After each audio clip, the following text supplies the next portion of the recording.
त्रिस्तरीय पंचायत निर्वाचन 2022 के प्रशिक्षण में आप सबों का हार्दिक अभिनंदन है।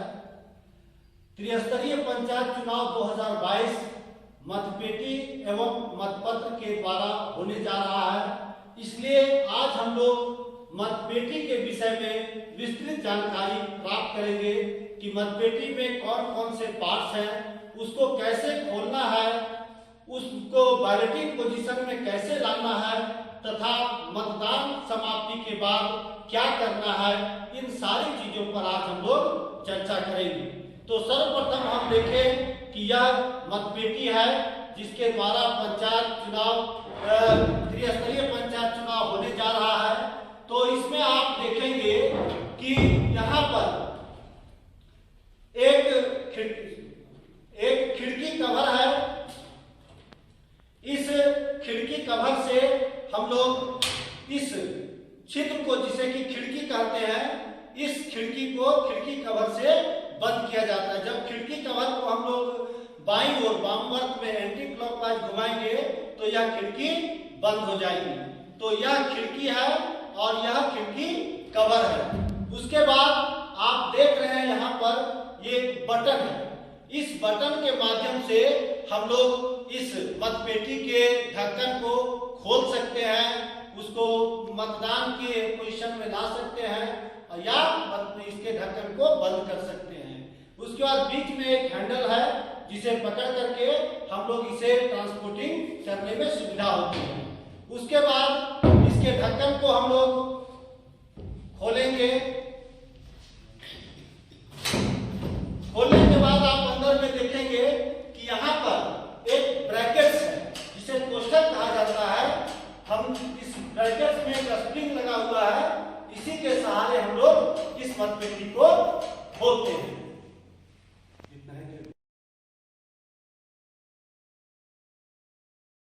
अब हम लोग देखेंगे कि मतपेटी को कैसे खोला जाता है, उसमें कैसे पेपर सील लगाया जाता है, कैसे कार्डबोर्ड से उस पेपर सील को सुरक्षित किया जाता है, फिर ढक्कन को बंद किया जाता है, उसे बैलेटिंग पोजीशन में लाया जाता है और जब मतदान समाप्त हो जाएगी तो उसके बाद कैसे इसको बंद करके सील किया जाता है, उसी के बारे में अभी हम चर्चा करेंगे। तो सबसे पहले हम लोग देखें कि मतपेटी को खोला कैसे जाता है। तो इसकी जो सबसे पहली प्रक्रिया है, उसमें जो यहाँ पर खिड़की है वह खिड़की कवर से ढका हुआ है। तो हम लोग खिड़की कवर को घड़ी की दिशा में घुमाएंगे, थोड़ा सा घुमाएंगे तो खिड़की खुल जाएगी और इस खिड़की से अंगुली डालकर उसके अंदर जो ब्रैकेट है उस ब्रैकेट को खिड़की की ओर खींचेंगे और इस बटन को क्लॉकवाइज डायरेक्शन में घुमाएंगे। अपनी हथेली को ऊपर करेंगे और चाहे तर्जनी या मध्यमा या जो भी अंगुली सुविधाजनक हो उस अंगुली से इस ब्रैकेट को खिड़की की ओर खींचेंगे और क्लॉकवाइज एंटी क्लॉकवाइज डायरेक्शन में इस बटन को घुमाएंगे। बटन को घुमाने के बाद यह ढक्कन खुल जाएगा और जब यह ढक्कन खुलेगा तो वहां जो पोलिंग एजेंट है, जब एक्चुअल मतदान शुरू होगा तो पोलिंग एजेंट को दिखा देना है कि इसमें किसी तरह का कोई पहले से मतपत्र डाला हुआ नहीं है। उसके बाद इस पेपर सील से हम लोग सीलिंग की प्रक्रिया करेंगे। तो पेपर सील के विषय में जान लें कि इसके हरे भाग पर एक नंबर होगा। इस नंबर को पीठासीन पदाधिकारी नोट कर लेंगे और एजेंट को भी नोट करवा देंगे और इसके पीछे तरफ सफेद भाग है, उस सफेद भाग पर पीठासीन पदाधिकारी अपना हस्ताक्षर करेंगे और दिनांक डालेंगे। साथ ही साथ उस समय जितने भी पोलिंग एजेंट मौजूद रहेंगे वे सभी इस पर साइन करेंगे। चूंकि पेपर सील मतपेटी का कवच होता है, पेपर सील लग जाने के बाद मतपेटी को खोला नहीं जा सकता है बिना इसे फाड़े, इसलिए यह बहुत ही महत्वपूर्ण दस्तावेज है। और इसको लगाने का तरीका है कि जब हम लगा दें तो पेपर सील लगाने के बाद इसका हरा भाग जो है जब ढक्कन बंद होगा तो ऊपर से दिखाई देगा और जब ढक्कन खुला हुआ है तो सफेद भाग दिखाई देगा। और प्रयास करना है कि जहां पर क्रम संख्या है और उसके पीछे सिग्नेचर है पीठासीन का और पोलिंग एजेंट का, उसको सुरक्षित बचाना है। उसके पीछे सिग्नेचर है पीठासीन का और पोलिंग एजेंट का, उसको सुरक्षित बचाना है। इसलिए उस छोर को थोड़ा लंबा रखेंगे जो कि मतपेटी में झूलता रहेगा और वह सुरक्षित रहेगा। अब हम लोग इसमें फ्रेम बना हुआ है, इस फ्रेम में बीच से डालेंगे, इस फ्रेम में डालेंगे और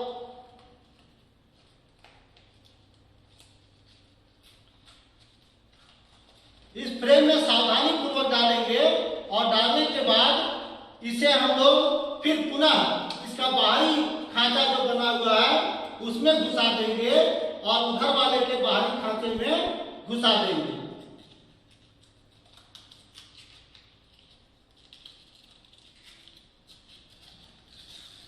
यह पेपर सील हमारा लग गया।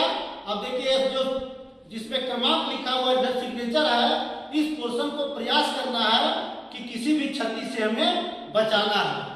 इसलिए इसे हम लोग हल्का मोड़ करके इसको अंदर रखेंगे जैसे झूलता रहेगा और मतपेटी के अंदर सुरक्षित रहेगा। अब चूंकि यह फ्रेम चौड़ा है इसलिए पेपर सील थोड़ा ढीला हो जाएगा, तो इसे टाइट करने के लिए हम लोग एक कार्डबोर्ड इसमें इसके फ्रेम में लगाएंगे।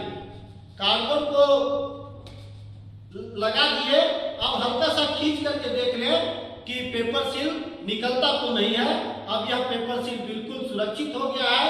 अब इस कार्डबोर्ड के दोनों किनारों को हम लोग लाह से इसे सील कर देंगे और अगर जो पोलिंग एजेंट वहां मौजूद है अगर अपना सील लगाना चाहते हैं तो वे भी अपना सील लगा सकते हैं। उसके बाद इसके ढक्कन को हम लोग बंद कर देंगे और बंद करने के बाद पुनः क्लॉकवाइज डायरेक्शन में हम लोग बटन को घुमाएंगे। लेकिन बहुत सावधानी की जरूरत है यहाँ कि बटन को हम लोग धीरे धीरे घुमाएं जिससे कि हमारा यह छिद्र है वह खुल जाए। तो इस तरह से क्लॉकवाइज डायरेक्शन में धीरे धीरे घुमाएंगे, क्लिक की आवाज करेगी और क्लिक की आवाज के साथ हम लोग इसको घुमाना बंद कर देंगे। अब ये बैलेटिंग पोजीशन में आ गया।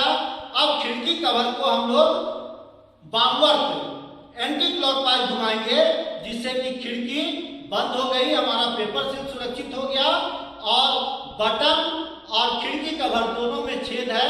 इस छेद से तार को कस करके बांध देंगे और फिर एक डोरी से इसे बांध करके गांठ दे देंगे और उसे सील कर देंगे। इस तरह से हमारा मतपेटी जो है वह मतदान के लिए बिल्कुल। अब हम लोग मतदान समाप्ति के बाद इस मतपेटी में कौन सी प्रक्रिया करनी है उसके विषय में चर्चा करेंगे। तो मतदान समाप्ति के समय जितने भी पोलिंग एजेंट होंगे, पीठासीन पदाधिकारी होंगे और वहां मतदान दल के पदाधिकारी होंगे, उन सबों की उपस्थिति में सबसे पहले हम लोग जो बटन का जो ढक्कन है, कवर है, छिद्र का जो कवर है उसका और बटन के बीच में जो छेद है उसमें एक धागा सुबह में हम लोग सील किए थे, उस धागे को काट देना है और जो तार जकड़ा हुआ था उस तार को खोल देना है। तार को खोलने के बाद इस खिड़की कवर को हम लोग क्लॉकवाइज डायरेक्शन में घुमाएंगे। क्लॉकवाइज डायरेक्शन में घुमाने के बाद इस बटन को हम लोग क्लॉकवाइज डायरेक्शन में घुमाएंगे जिससे कि यह छिद्र जो मतदान की स्थिति में था उस छिद्र को बंद करना है। इसलिए इसे हम लोग क्लॉकवाइज डायरेक्शन में घुमाएंगे। तब तक घुमाएंगे जब तक कि यह छिद्र बंद नहीं हो जाए और बंद होते समय एक क्लिक की आवाज करेगी। उसके बाद पुनः खिड़की कवर को हम लोग एंटी क्लॉकवाइज डायरेक्शन में लाएंगे और यहाँ पर पुनः तार से कस करके बांध देंगे बटन और खिड़की कवर के छेद को। उसके बाद धागे से एड्रेस टैग लगाकर उसे सील कर देंगे और पीठासीन पदाधिकारी उस सील पर अपना सील लगाएंगे। साथ ही साथ जो पोलिंग एजेंट वहां मौजूद है अगर वो भी अपना सील लगाना चाहते हैं तो वे भी अपना सील लगाएंगे। उसके बाद इस मतपेटी को चारों ओर से रिबन से बांध देना है और रिबन से गांठ दे देना है। उस गांठ को पुनः सील कर देना है पीठासीन पदाधिकारी वहां पर सीलिंग वैक्स से सील करेंगे और जो पोलिंग एजेंट अगर चाहते हैं तो वे भी इसे सील करेंगे। फिर इसको एक कपड़े के थैले में डाल देना है और कपड़े के थैले को सिलाई कर देनी है और उस सिलाई पर भी पुनः प्रिजाइडिंग अफसर सीलिंग वैक्स से सील करेंगे और एजेंट जो मौजूद है अगर वो सील करना चाहते हैं तो सील कर देंगे। उसके बाद उसके ऊपर एक लेबल चिपका देंगे। प्रपत्र 38 में जो लेबल है जिसमें कि जिले का नाम, प्रखंड का नाम, अनुमंडल का नाम, पंचायत का नाम, बैलेट ये मतदान की तिथि इत्यादि जो सूचनाएं अंकित है वो चिपका देंगे या नहीं तो मार्कर से उसमें लिख देंगे जिससे कि वोट में जब यह जमा होगा तो आसानी से पहचाना जा सके। धन्यवाद।